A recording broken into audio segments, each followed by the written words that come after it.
Ugabou il s'effouine et c'est parti pour le débrief sprint du Grand Prix Sprint de Sao Paulo. Donc du coup, qu'est-ce qui s'est passé durant ce Grand Prix Sprint? Comme d'habitude, c'était les premiers tours, il fallait pas rater les premiers tours, c'est là où il y a eu le plus de changements de position. Et j'ai bien cru que ça allait rester figé comme ça, mais il faut bien avouer que Lewis Hamilton, il est en mode reconquête là, il est obligé. Il était bien parti pour être premier au début, normal, puisqu'il avait fait quand même de très bonnes séances de qualification, mais malheureusement son DRS était pas bon. Son DRS, il y a eu un problème technique, problème de mesure, et du coup il a perdu tout le bénéfice de cette pole position entre guillemets. Il a dû démarrer dernier et il a assuré le spectacle. C'est incroyable, c'est incroyable ce qui s'est passé. Du coup, débrief par pilote, bon, Nikita Mazepin comme d'habitude, Schumacher comme d'habitude, Raikkonen comme d'habitude, quoique comme d'habitude, mais malheureusement pas de bol, il a cogné Giovinazzi et il aurait pu être dans les top 13, 14 à peu près.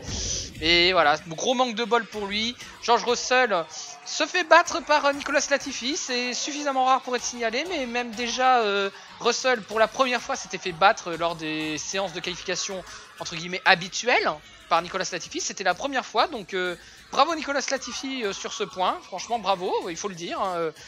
Bon, c'est certes une première fois, mais mieux vaut tard que jamais, c'est bien. 15e Yuki Tsunoda, c'est décevant. 14e position Lance Stroll, c'est pareil, décevant. Antonio Giovinazzi, 13e position. Il a assuré avec les armes qu'il avait, donc 13e position c'est bien. 12e position Fernando Alonso qui a lutté comme il pouvait, mais voilà, il ne pouvait pas vraiment espérer mieux. Il a perdu quelques places, mais bon, c'était très difficile de faire mieux. En 11e position Daniel Ricciardo, 10e position Sébastien Vettel, très difficile pour eux, mais bon, au moins ils ont essayé de rester dans le top 10. En 9e position Esteban Ocon, c'est plutôt bon pour lui, il a réussi à se maintenir. Pierre Gasly en 8e position, c'est un peu décevant parce que il était bien parti, il a démarré 4e, il était 5e à l'issue des qualifications entre guillemets. Et là il se retrouve en 8e position, mais il faut dire que derrière lui, maintenant ceux qui sont devant, il y a eu un départ canon des Ferrari. Un départ magnifique, il s'est fait bouffer par ses monoplaces.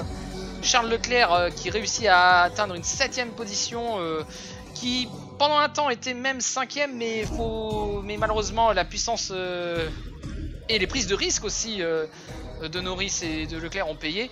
Quoique quand même grosse frayeur à un moment donné parce que Leclerc a défendu très sèchement sur Lando Norris, on a bien cru qu'il allait avoir un crash. Lando Norris 6e, bravo, c'est bien parti pour la course et quand bien même qu'il a essayé de défendre sa position face à Lewis Hamilton, mais voilà, comme je le dis, Lewis Hamilton, il était en furie. Il était en furie, incroyable remontée de la 20e à la 5e position. Et du coup, avec ses 5 places de pénalité pour des changements techniques sur son moteur, du coup, il va se retrouver 10e, mais très franchement, de là où il part, c'est franchement un miracle qu'il soit en 10e position pour le lendemain. Waouh! Lewis Hamilton, c'est sûr, c'est lui qui a assuré le spectacle, c'est lui qui a fait la majorité des dépassements. En même temps, 14 dépassements, c'est logique qu'il y en ait beaucoup.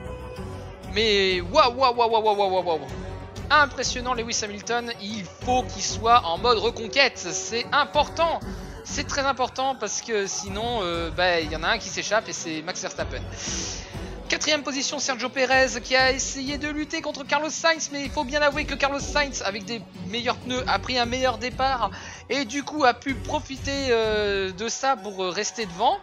Il a même été devant Max Verstappen, mais ça n'a pas suffi. Max Verstappen, lui, il voulait impérativement la première position et du coup voilà, il a dû laisser échapper. Mais 3e position et avec les pneus qui quand même étaient de moins en moins bons, il s'en sort très bien et voilà, magnifique 3e position. Un petit point pour Ferrari supplémentaire, c'est qu'un point peut-être, mais c'est important. 2e position Max Verstappen, c'est pas faute d'avoir essayé parce qu'à un moment donné les pneus de Valtteri Bottas commençaient à vraiment s'effondrer et pourtant il a réussi à tenir Valtteri Bottas. Max Verstappen a tout tenté, mais à un moment donné je pense qu'on a dû lui dire bon écoute, ne prends pas de risque, ça sert à rien. Tu attaques seulement si tu vois que tu es en dessous d'un certain temps. Ben oui, mais ça n'a pas suffi. Hein. De toute façon, il était à peu près à 6-7 dixièmes derrière Bottas, et ce malgré le déploiement du DRS qui n'était pas suffisant. Preuve que Mercedes a une voiture qui va très vite, hein, tout simplement en ligne droite. Et de toute façon, Bottas faisait mieux que Verstappen sur les derniers secteurs à un moment donné dans la course. Bien que quand même j'ai pensé que Max Verstappen allait vraiment dépasser car il enchaînait tout simplement les meilleurs tours sur meilleurs tours. Du coup, ben vivement demain. Hein. Mais la question que je me pose c'est à quelle position va pouvoir revenir Lewis Hamilton? Ça c'est la bonne question. Le mieux ce serait qu'il soit devant évidemment, mais allez, je vais me lancer sur un pronostic. Je pense qu'il peut remonter. Allez, je suis fou. En 4ème position. C'est faisable. Je pense que c'est faisable. Et on verra bien quels sont les jeux de stratégie qui seront employés. Ça promet, ça promet. S'il est aussi fou, Hamilton, que ce qu'il a été dans la course sprint, ça promet. Hein, une belle remontada. Voilà, bon. On va se laisser là-dessus et du coup on se retrouve demain pour le débrief de la course et de tout le week-end. Du coup je reparlerai certainement de ce qu'a subi Hamilton durant les essais et les qualifications avant sprint. Et du coup voilà, on va se laisser là et du coup je vous dis